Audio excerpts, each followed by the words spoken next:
We begin with Tropical Storm Elsa closing in on Florida, a tropical storm warning extending from Key West to Tampa to the Panhandle.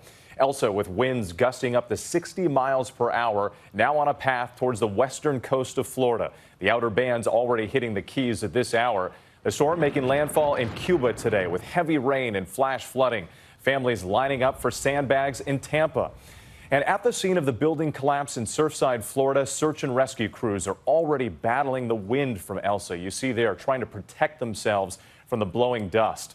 The Keys now bracing for torrential rain, strong winds, and rough surf. Our chief meteorologist Ginger Z with the timing and the track in just a moment. But first, ABC's Trevor AULT leads us off from Key West. After lashing the Caribbean with wind and waves, and even taking lives, outer bands of Elsa now hitting South Florida with tornado warnings and heavy rain. We're looking at heavy rainfall, flash flooding. There could be isolated tornadoes. With the storm approaching here in the Florida Keys, officials are now warning people who live in houseboats or in trailers that they need to seek safer shelter. Ginger Z in Tampa, where residents are filling sandbags. You can see, dozens of people. There's a whole line of cars that goes back to the end of this drive, and they need to get it. They have flooding even when they get a couple of inches, let alone up to a half foot. The Air Force not taking chances either, evacuating these aircraft from MacDill Air Force Base. After hitting Barbados as a Category 1 hurricane, winds 85 miles an hour, Elsa making landfall this afternoon, dumping torrential rain on Cuba. Officials there evacuating 180,000 to higher ground. At least 3 people reported dead in the Caribbean so far. And Trevor AULT is right there in Key West, where we can see those outer bands just getting started. Trevor, conditions there only expected to get worse in the coming hours. They are. Whit, Elsa is expected to track very close to us here in Key West, and we're feeling it pick up right now. They're especially concerned about dangerous flooding overnight, winds gusting up to 60 miles an hour, and the potential for tornadoes.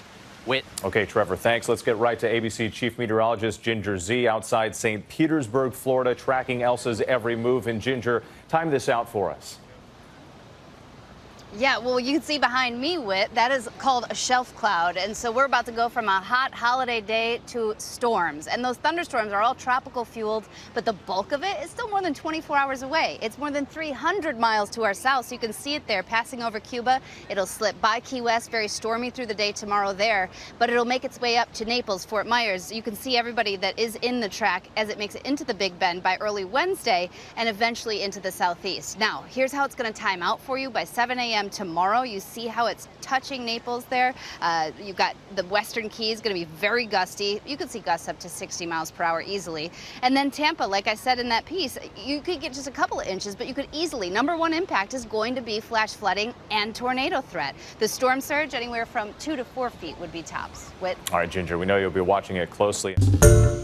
Hi, everyone. George Stephanopoulos here. Thanks for checking out the ABC News YouTube channel. If you'd like to get more videos, show highlights, and watch live event coverage, click on the right over here to subscribe to our channel. And don't forget to download the ABC News app for breaking news alerts. Thanks for watching.